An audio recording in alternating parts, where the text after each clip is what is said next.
देखो भाई, एक मोबाइल डिस्प्ले लाइट का पत्ता है और ये कल भाई उखड़ रहा था फोल्डर खाली। तो आज ये क्या हुआ, इस बंदे से इसका पत्ता कट गया भाई। कल 100 रुपए बताए थे रिपेयर करने के भाई। तो आज ये डिस्प्ले लाइट का पत्ता काट के लिया है भाई। तो आज इस पत्ते को रिपेयर करने में मुझे इस कस्टमर से कितने रुपए लेने चाहिए भाई, आप कमेंट करके बताना। देखो भाई, कस्टमर का कहना कि महीने में 2-3 डाटा केबल खराब हो जाती हैं भाई। अब कस्टमर लेकर आया मेरे पास इस डाटा केबल को रिपेयर करने के लिए। तो अब मैं इस डाटा केबल को कैसे रिपेयर करूंगा भाई, आप इस वीडियो में देख के जाना भाई। तो फिलहाल मैं क्या करता हूँ, इसकी डाटा केबल की पिन खराब हुई थी भाई। तो इसकी पिन काट के मैं इसमें एक ओरिजिनल डाटा केबल पड़ी हुई थी, उसकी पिन इसमें लगा के देखूंगा ये चल भी पाएगी। नहीं तो गाइस मैंने यहाँ पे पिन को सोल्ड कर दिया भाई। पिन को सोल्ड करने के बाद चल भी चुकी है भाई। तो इतने काम को करने के मुझे इस डाटा केबल को रिपेयर करने के कितने रुपए लेने चाहिए इस कस्टमर से, कमेंट कर बताओ।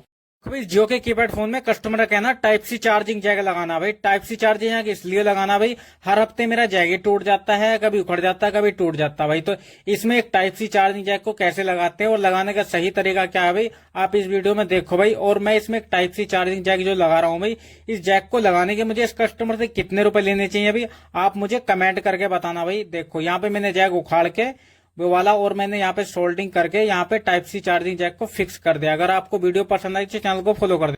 भाई आपने कभी सोचा है अगर आपके फोन की डाटा केबल खराब हो जाए तो उसको कैसे रिपेयर करें खराब होने के बाद। तो कस्टमर मेरे पास इस डाटा केबल को रिपेयर करवाने के लिए लाया था भाई। तो मैंने इस कस्टमर की इस डाटा केबल को रिपेयर करा भाई। इस डाटा केबल को रिपेयर करने में इस कस्टमर से कितने रुपए लेने चाहिए कमेंट करके बताओ भाई। देखो भाई, इस फोन में जैक लगाने के 120 रुपए बताए थे कस्टमर से। अब कस्टमर बोल रहा है भैया 10 रुपए का तो जैक मिलता है भाई, इतने ज्यादा पैसे क्यों ले रहे हो भाई।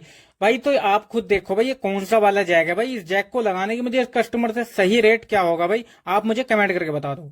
देखो भाई, इस फोन में जैक डालने के एक हफ्ता पहले 120 रुपए बताया। तब कस्टमर ने क्या करा, बहन के लौड़े ने सुन से कुरेद कुरेद के इसका जैक खराब करके ले आया भाई, बिल्कुल तोड़ के भाई।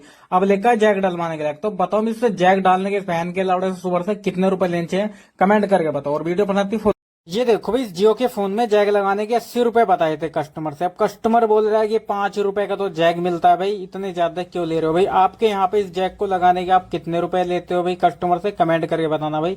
और मुझे कितने रुपए लेने चाहिए कमेंट करके बताओ भाई। मोबाइल को गिरने के बाद बैटरी का पत्ता कट जाए या टूट जाए तो उसको कैसे रिपेयर करते हुए आप इस वीडियो में देखो भाई। कस्टमर ने काफी सारी दुकानों पे दिखाया भी इसको बैटरी को भाई। तो अब कस्टमर को बोल रहा है कि बैटरी चेंज करानी पड़ेगी। तब कस्टमर के पास इतना बजट है नहीं, तो कस्टमर मेरे पास लेकर आया भाई। तो इसका इस पत्ते को मैंने रिपेयर कर दिया। इस पत्ते को रिपेयर करने में इस कस्टमर से कितने रुपए लेने चाहिए कमेंट करके बताओ भाई। देखो भाई, ये फोन मेरे पास एक हफ्ता पहले आया था और एक हफ्ता पहले मैंने बटन चेंज करने के 120 रुपए बताए थे कस्टमर से भाई। अब कस्टमर पूरे बटन बिल्कुल खराब करके लेकर आया भाई। अब पत्ता चेंज करने के 150 रुपए बताए भाई। तब कस्टमर बोल रहा है भाई मेरे पास इतने पैसे नहीं, कुछ जुगाड़ करके दे भाई। तो इसका जुगाड़ कैसे करना भाई जब इस तरीके से बटन खराब हो जाते हैं भाई, आप इस वीडियो में देखो भाई। तो फिलहाल के लिए मैंने इसको साफ करके अच्छे से भाई इसका यही वाले बटन रिपेयर कर रहा हूँ भाई। इस बटन को रिपेयर करने में इस कस्टमर से कितने रुपए लेने चाहिए भाई, आप कमेंट करके बताना। और वीडियो पसंद आती है चैनल को फॉलो कर देना और वीडियो को लाइक